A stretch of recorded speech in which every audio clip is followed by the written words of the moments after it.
मैं उस व्यक्ति का नाम लेना चाहता हूं जिन्होंने महान दल की स्थापना की, महान दल के राष्ट्रीय अध्यक्ष जो महान दल के जन्मदाता हैं, जिन्होंने पूर्व से लेकर पश्चिम तक और उत्तर से लेकर दक्षिण तक उत्तर प्रदेश के चारों कोनाओं में जहां 10 घर या 20 घर या 5 घर या 2 घर भी रहा, कुशवाहा मौर्य शाक्त सैनिक समाज का वहां जाकर के अपने कार्यकर्ताओं को भेजा और समाज को जगाने का काम किया।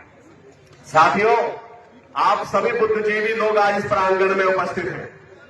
आप सभी लोग अपने अपने आत्मा पे, अपने अपने हृदय पे हाथ रख के देखिए कि देश की आजादी के 78 साल बीत जाने के बावजूद भी आपके समाज में बहुत बड़े बड़े नेता हुए। मैं किसी का नाम नहीं लेना चाहता, मैं किसी का नाम इस मंच पर नहीं लेना चाहता। क्यों?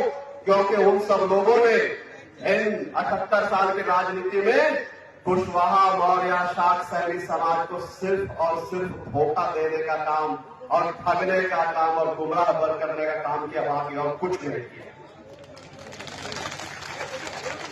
मैं दावे के साथ कह सकता हूं, हमने नहीं देखा महात्मा ज्योतिबा फुले को, हमने नहीं देखा माता सावित्रीबाई फुले को, हमने नहीं देखा सरोजिनी महाराज को, छत्रपति महाराज को। साथियों, आज युग में अगर किसी त्याग पुरुष को देखना है, अगर इस युग में किसी त्यागी पुरुष को देखना है जो अपने बच्चों के लिए नहीं, अपने परिवार के लिए नहीं, अपने नात रिश्तेदार के लिए नहीं, बल्कि 18 सालों से अगर उन्होंने रोड की धूल फाकी है, तो उसके सामने ये शाक्त कुशवाहा मौर्य समाज के लोग बैठे हैं। मैं दावे के साथ कह सकता हूं कि जिस व्यक्ति को एक जिले के लोग ढंग से नहीं जानते, वो लोग विधायक और सांसद बन जाते हैं। कभी उनके दरवाजे पे जी हजूरी करके, कभी उनके दरवाजे जी हजूरी करके, कभी उनका जूता साफ करके और कभी उनका जूता साफ करके, जहां मौका मिला, हाथी में मौका मिल गया तो हाथी की सवारी, फूल में मौका मिल गया तो फूल की सवारी, साइकिल में मौका मिल गया तो साइकिल की सवारी। और गद्दारों, तुमसे अपने समाज का दुख और दर्द नहीं देखा गया। तुम्हें तो बस अपनी कुर्सी प्यारी है, तुम्हें तो सांसद बनना है, विधायक बनना है। अरे समाज को तुम राजनीति के मुख्य धाराओं से कैसे जोड़ोगे? समाज को यादव की तरह, जाटव की तरह, ठाकुर ब्राह्मणों की तरह सामाजिक रूप से, आर्थिक रूप से, राजनीतिक धार्मिक रूप से तुम कैसे मजबूत करोगे? उसकी चिंता तुम्हें बिल्कुल नहीं है।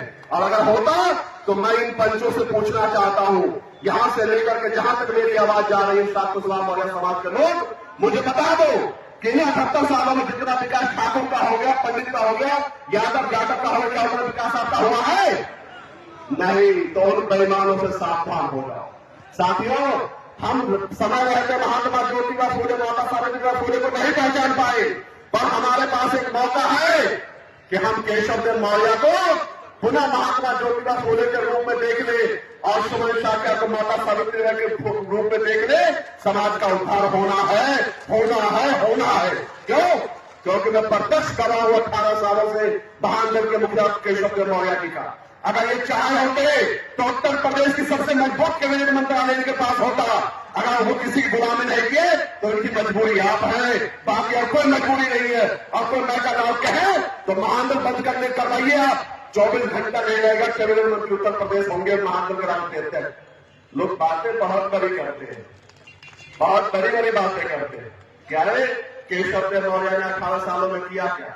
तो मैं आप लोगों से पूछना चाहता हूं, यही शाहजहांपुर के लोग हैं, यही शाहजहांपुर में जब 2008 में हम लोग आए थे तो हम किसी से पूछते थे कि भैया कुशवाहा समाज का गांव कहां है, भैया मौर्य समाज के गांव कहां है? तो कहते थे काशी, और चले जाओ जहां पे ये कच्ची रास्ता आ जाए वही काशी लोग रहते हैं। क्या मैं गलत कह रहा हूं क्या?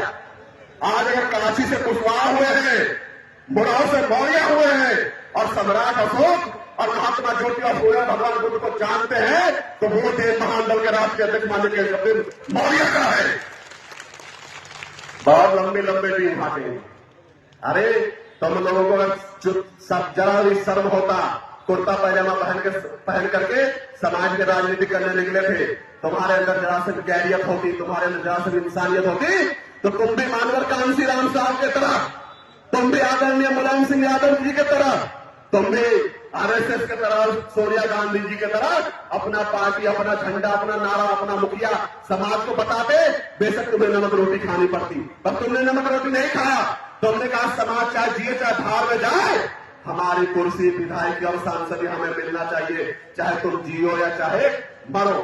क्योंकि साथियों समय कम है, आगे बहुत सी बात माननीय राष्ट्रपति जी को हमारे आपके बीच में कहना है। ज्यादा समय न लेते हुए आप सबको बहुत बहुत धन्यवाद।